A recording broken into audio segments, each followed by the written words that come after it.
Hello everyone and welcome to this observational drawing workshop. I'm Claudine O'Sullivan, I'm an artist and illustrator and I am working with Derwent Coloursoft pencils today. So for those of you who know my work, I'm mainly nature focused. I do a lot of animal drawings and also flowers and botanicals. I use mainly colour pencils. Today I'm going to be using Derwent Coloursoft pencils. You may recognise my work, it's on the tin. So to start off, I'm going to start with some warm-up exercises. I'm going to be using the Derwent Graphic pencils. I'll be using 2B for the warm-ups and a 2H just for my outline sketch. As I said, I work using mainly like nature-focused drawings. So I am drawing a house plant today. This is a basil plant that I've taken from my kitchen. So if you've got something like a house plant is perfect, some leaves that you've picked from the park or something, or just fallen leaves are fine. Failing that, fruit, like if you've got a banana or an apple or anything like that, it's completely fine. So we'll make a start. Like I said, if you've just got a nice clear workspace, I have about 3 sheets of paper here. We're going to do 2 to 3 quick warm-ups, and then we're going to work on one piece. I'm going to just show you kind of my process working in colour. So we'll get started. So get yourself comfortable. If you've got natural light, that's great. As I said, I'm starting with a 2B pencil. So the first thing I always say is whatever you're looking at here, I know you can't quite see my plant, but if you've got a full plant, pick a section of the plant that you want to draw. It's fine to kind of pull out those leaves. If you actually want to cut them off and put them on the table in front of you, that's an option as well. So just take a few minutes to kind of choose a part and think about where your head position needs to be, because these things can look very different based on where your head is. So the first thing I do is I say, continue to look at the plant, pick up your pencil, and without looking at the page, just start to draw. Now this can be quite daunting, I know, but don't worry too much about what it's going to look like. Just kind of try to map out what you're looking at. Now, as you can hopefully see, what I'm doing now is I haven't actually lifted my pencil off the page. This is a technique I call continuous line. So what that means is, it's a bit like when you're a child and you're drawing those big squiggle drawings that you then fill in the gaps in the middle. It's just a way of keeping a kind of a fluidity in your drawing.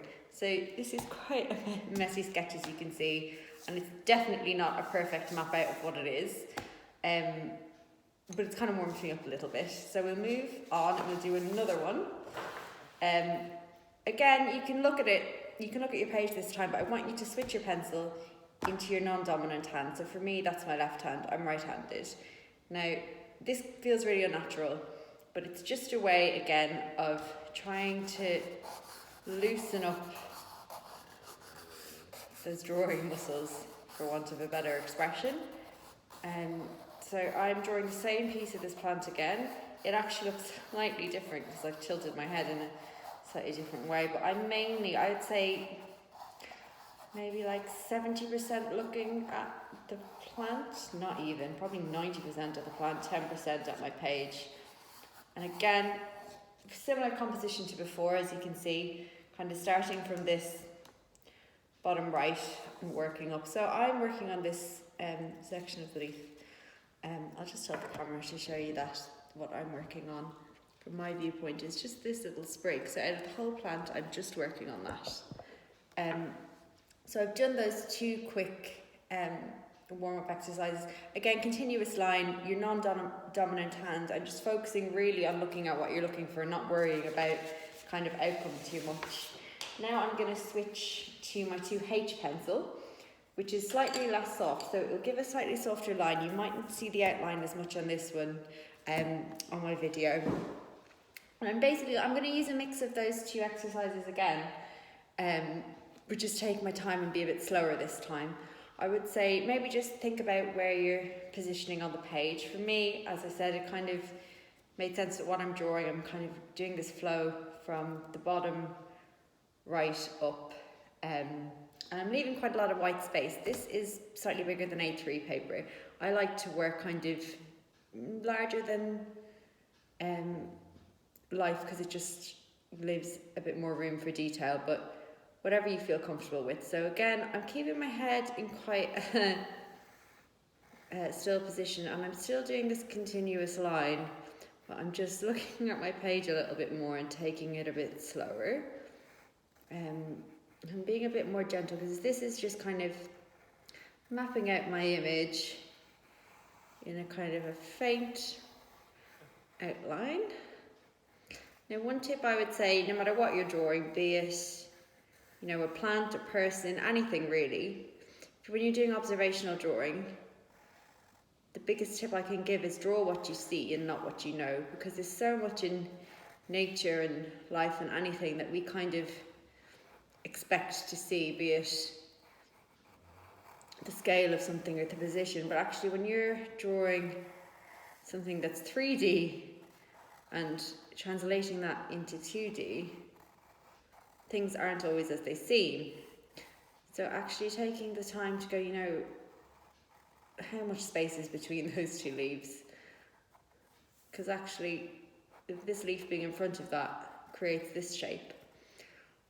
And another useful tip is to look at the negative space. So if you're drawing, so for instance, if you're drawing the outside of a leaf, or if you're drawing a leaf, or where a number intersects, sometimes just looking at that space between them, be it the background or whatever you've got behind your object, sometimes actually drawing the space between the leaves can give the shape rather than drawing the leaves themselves. And that again goes for anything you're drawing, be it, you know, the outline of someone's face or a building or anything like that. So I'm drawing these leaves here. This is kind of new for me. I don't usually talk as I'm drawing, but I would say again, I am looking at my page more than I did in the warm-ups, but I'm still, a lot of my eyes are more so on the plant than my page, and I'm just doing the long stem, and like I said, I'm bringing this off to the side.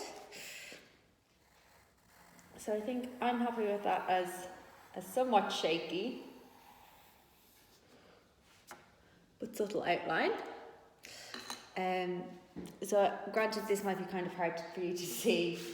I'm going to start working up in colour. So I think I mentioned, if I didn't, if you've got a sharpener, I like to keep my pencils as sharp as possible and sharpen quite a bit as I'm drawing. So as I said, I'm working on this basil plant today, so it's going to be mainly greens that you'll probably expect me to be using. But for those of you that know my work, I use a lot of abstract colours, so for the areas of shade, I'll be using this deep fuchsia and some pink tones, and also all out this red tone. And then I also used, in a lot of my work, I use quite a lot of blue and yellow as well. So I'm going to talk through how I introduce those into the image. So again, looking at the part of my plant, I'm starting with this top section here. And there's a lot of light hitting this. So actually, where the most amount of light in the image is, I'm going to leave the page white. And then I'm going to squint my eyes, and you can kind of, when you squint, you can kind of see the areas of real darkness and the areas of real lightness, and then if you kind of try to ignore those two, you end up seeing your midtones. So what I do for colour is, for the midtone is where I start to introduce my greens. So again, getting your face back into the position, or your head back into the position it was when you started drawing, I then start filling in these midsections. Now for these, I'm using this light green pencil. And I'm working, it's definitely worth saying that, like, I'm working a lot quicker than I usually would. Because for me, an illustration, even like a relatively quick illustration, takes many, many hours, and I never usually do it in one sitting. So I'm not expecting me or anyone to get everything completely finished now.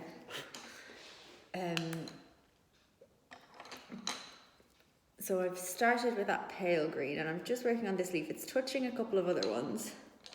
And now I've got this mint and I'm actually layering that up on top of the pale green pencil as well.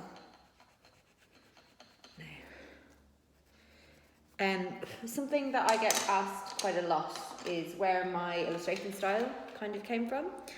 And it's something that the best advice I ever got was to just stop looking at other illustrators or artists, or stop focusing on trying to have a style and just draw. And I think that in like a workshop like this, that's something that I'm really trying to kind of get across to those of you that are maybe haven't drawn in a while, or haven't drawn since you were a child, is it's not really about the outcome. It's more so about the process and engaging with what you're looking at and what you're drawing, and also finding your own way of kind of translating that into paper.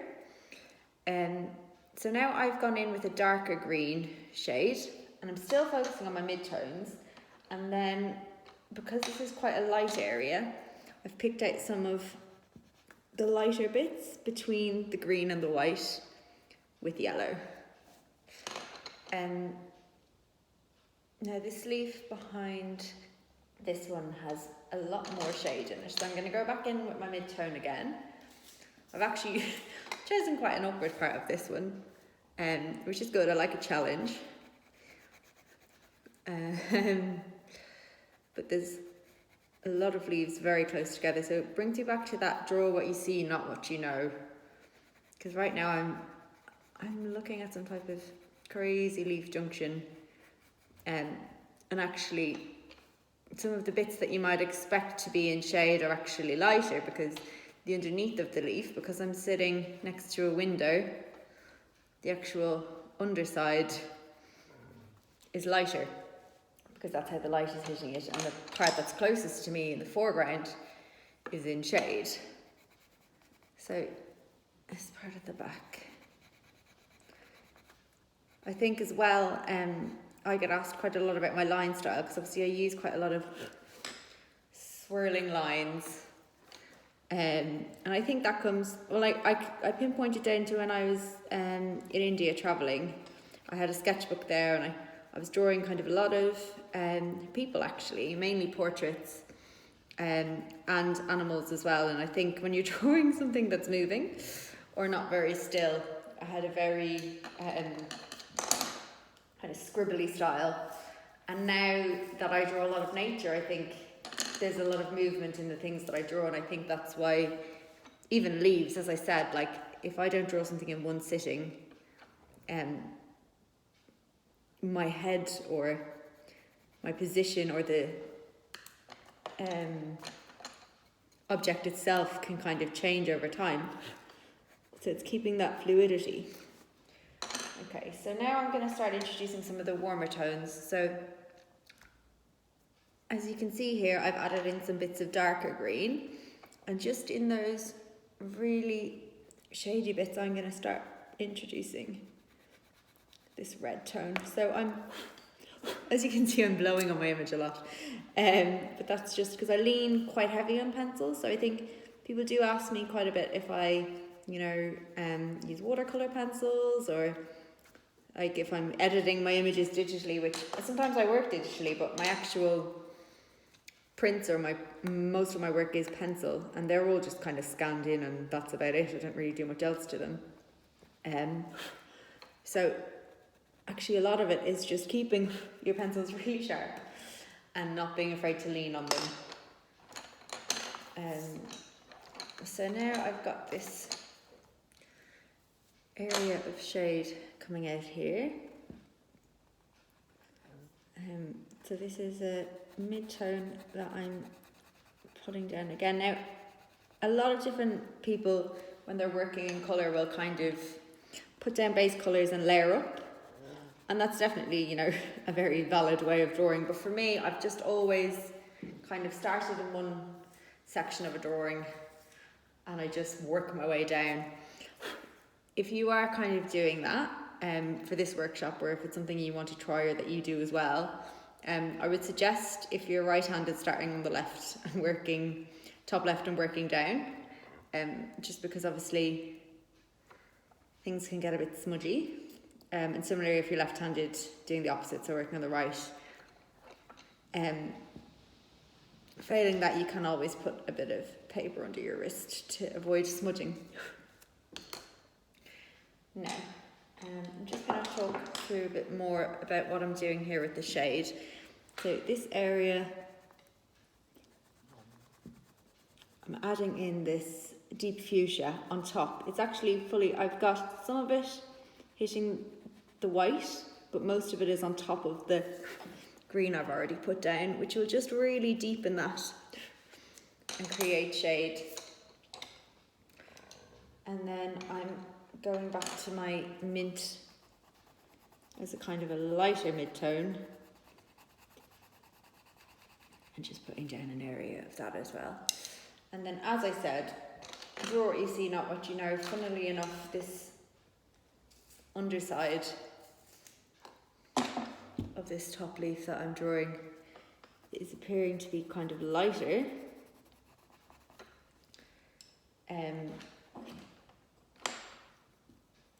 Because of how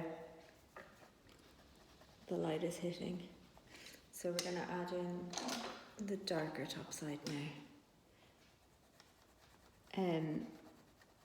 So yeah, a couple of more tips I would say on observational drawing is it's important and fine to take breaks if you're struggling with a piece where you're kind of you're failing to kind of see the light and the darkness. Just take a minute away, try another piece, and by another piece I mean like another piece of the plant. Not all of the image has to be kind of in the same style or using the same colours, because I think I obviously do this as a living, and a lot of clients will ask me to maybe share a colour palette for something before I do a job, and actually it's not something I really plan when I'm drawing. I don't really plan on what the end piece is going to look like, and I think that's maybe a narrative you don't hear a lot. Is for me, drawing is it's a process, and actually the enjoyment and the kind of creativity and the joy of it is in the challenge of trying to figure out what you're drawing, and figure out how best to communicate that onto paper. And I guess that's what drawing is for me, especially as my practice is mainly observationally based. I don't really do very imaginary work, which is a strange thing to say, I guess. But yeah, for me, it's about just looking at things and visually working them out and kind of translating that. So now I'm working on this third leaf that they're all intersecting. So again, I'm squinting my eyes and focusing on the mid-tones. This leaf in general has a bit more shade on it, so I'm using slightly just darker green to map out my mid-tones. And again, it's got that lighter underleaf from the nice light at the window. And another thing that, as I was mentioning, is I don't usually do my illustrations in one sitting. And actually that can be both positive and negative. From any of you who've done life drawing, even if you're doing something in one sitting, a model can stay perfectly still, and lights will change and your head position will change, and drawings are they're live things really, aren't they?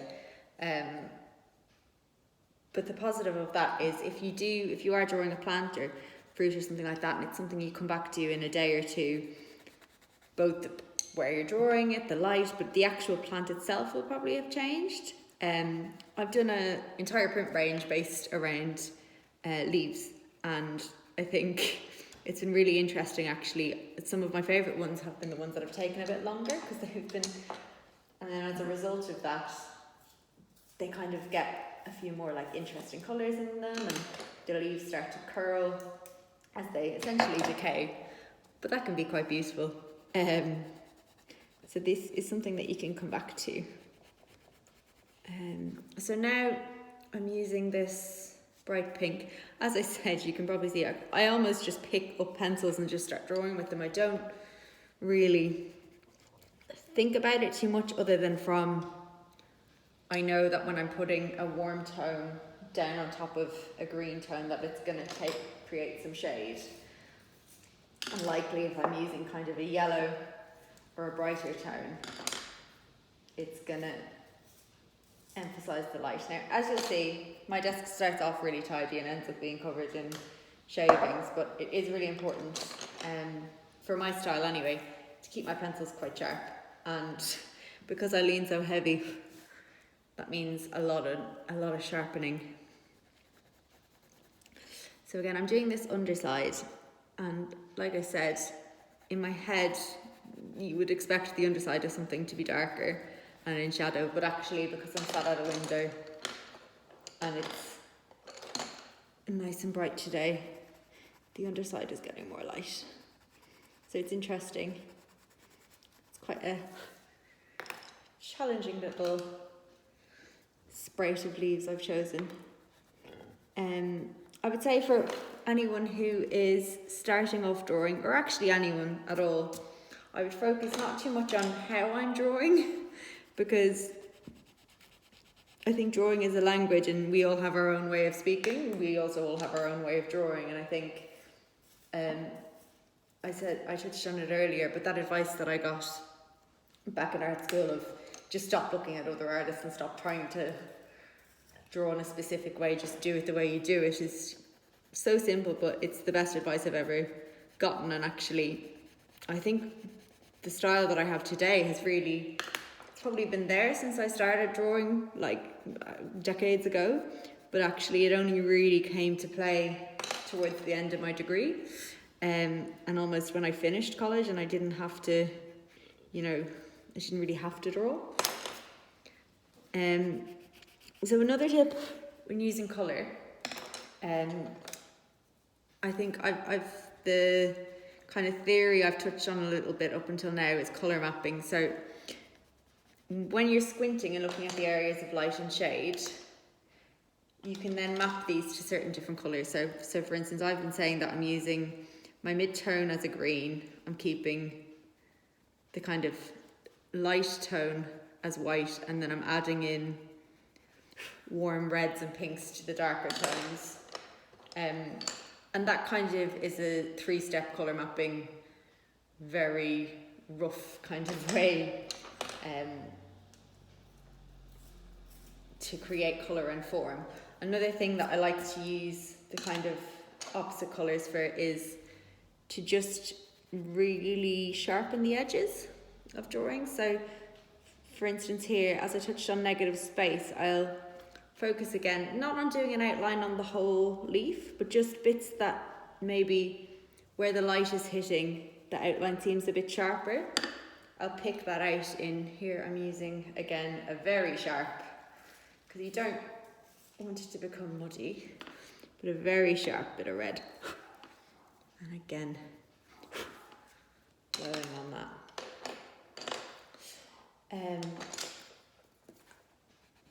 And funnily enough, a question, I haven't used it yet in this because I'm drawing quite an area of light, as I said, because it's the top of the plant.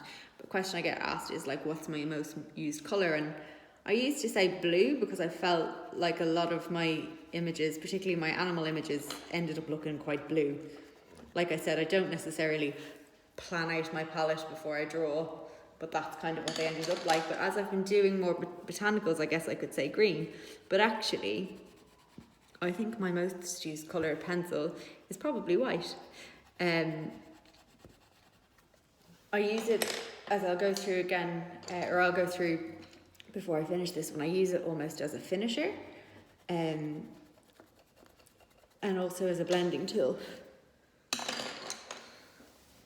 Now, I'm still working on this bit, and I know I've said it before, but I almost have to take a break and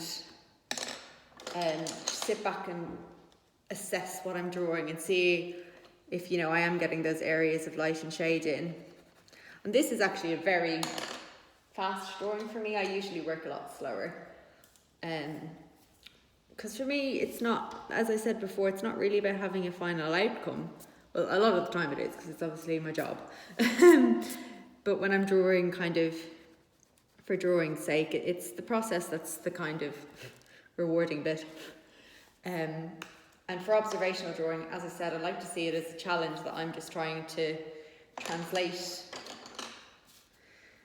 what I'm looking at into my kind of own visual interpretation. So I'm working down the stem now. Now these bits that I've drawn here, there's quite a lot of white in them, and I'll do a kind of an overhead shot of the finished, no, it's not going to be a finished piece, of the partially finished piece, to let you see that after. But I guess I would say for this tutorial, don't focus too much on how I'm drawing, but maybe just on the tips that I'm giving a colour, and hopefully it will help you to, if you're kind of starting out, find your own way of doing things. I'm trying to figure out which piece to do next. I didn't actually mention at the start, but I try not to use a rubber or an eraser when I'm drawing. Not as a challenge, but I think the beauty of working, I work digitally as well, but the beauty of kind of working with pencils, and especially drawing like nature and organic things, is mistakes. Why are they mistakes?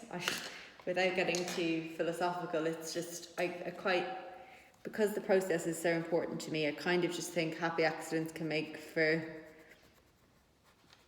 beautiful images. And I always say, like, even the more figurative subjects of mine, they're never perfect drawings, they're never perfectly symmetrical or anything like that. But that's the beauty in it, and kind of, I think something you don't get from digital drawing, although I do, like that as well, is there's a threshold of paper, and I lean very heavy, as I've said, on pencils, and there's kind of only so much the paper can take before you have to say, that bit's done. And there's something very nice about that. So I'm working on this bigger leaf. I'm going to do it quite quickly, but just because it's got a lot more, it's a lot more in shade, so I can there'll be less white in this one. And I'll kind of show you how I build up colour kind of quite intensely. So I'm using this darker shade of green as my mid-tone, and I'm going straight in with the deep red just on top of that. And as you can see, I'm creating quite a lot of dust with these Coloursoft pencils. I'm leaning so heavy on them, and it does mean that I get through the pencils quite quickly, but just keeping them sharp is really important. I use a sharpener, sometimes I use a blade, but whatever you find easiest. So I'm still keeping areas of it white, but I'm actually going to start using my white pencil now and working in and adding the highlight on top and blending it in a bit. So this is, as I said, something I do both in the middle of while I'm drawing, but also at the end, to kind of join bits together. I'll use white and yellow for my areas of highlight. Now, blue is a funny one. I tend to use blue almost like a kind of not for areas of shade, but kind of just to highlight like the veins and things of plants, and little bits of outline that I don't want as intense as red.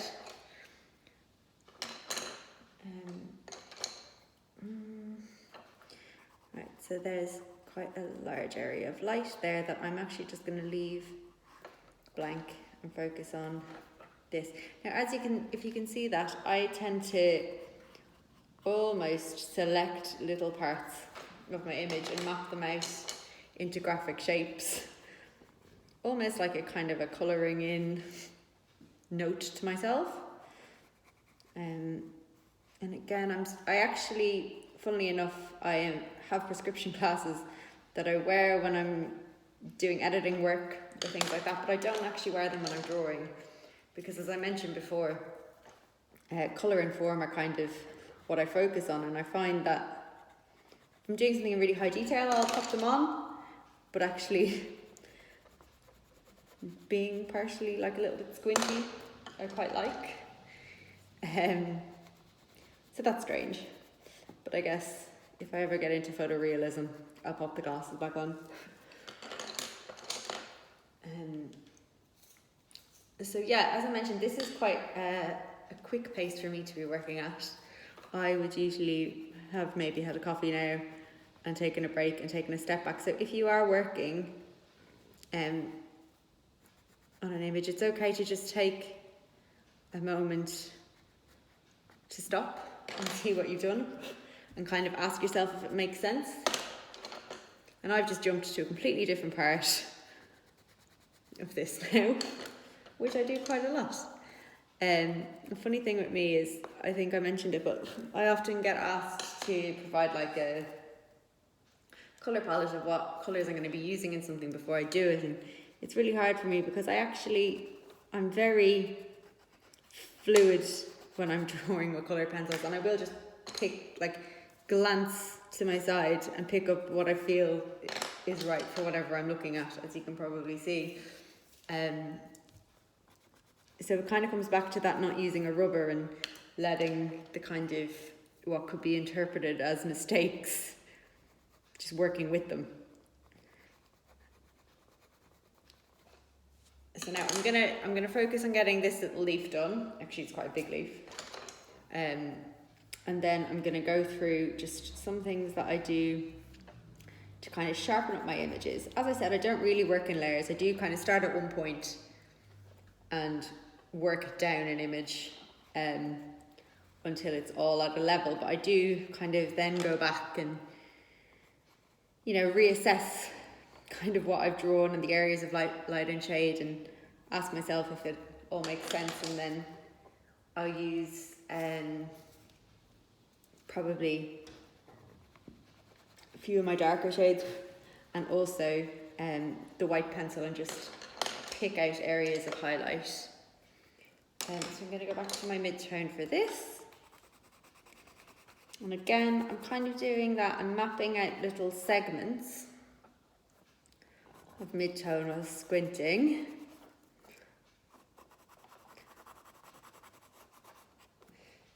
And then I'm working on top of that with a darker tone and leaning really hard. I mean, I don't draw as much as I would like, but when I've had a week of quite a lot of drawing, I will end up with like calluses on my fingers because I lean so heavy. So don't be afraid to really lean down, but try not to injure yourself.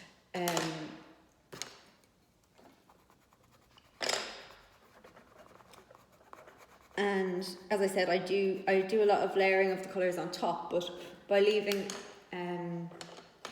parts of the page white, it means that you can kind of have colours next to each other. So when I introduce blues, I usually do them over the green, but then I'll have some on the white page itself as well, so that will kind of just create a bit more intensity. And then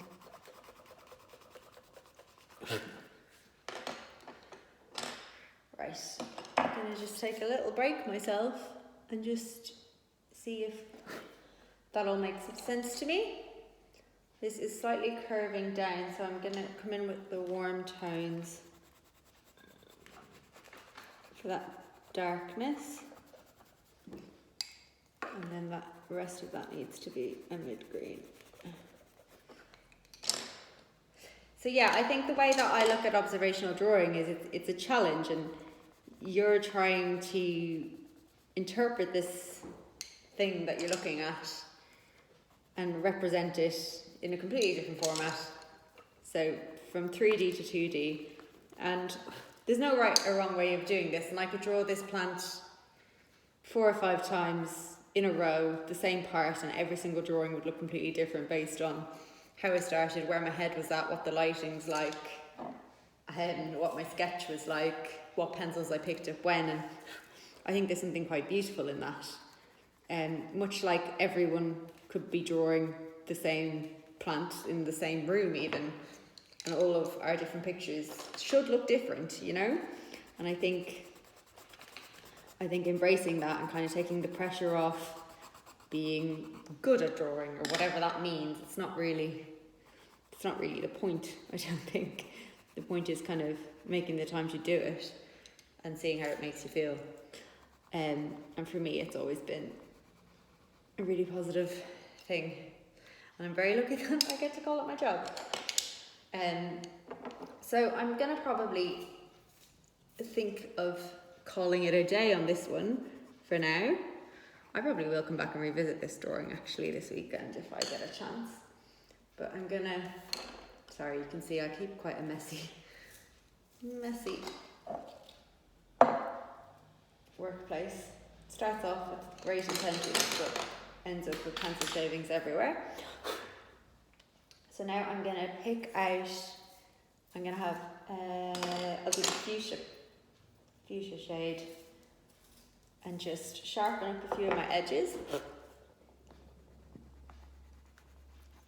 Again, working on top of the green, but also being aware that when I put it onto the white itself, it'll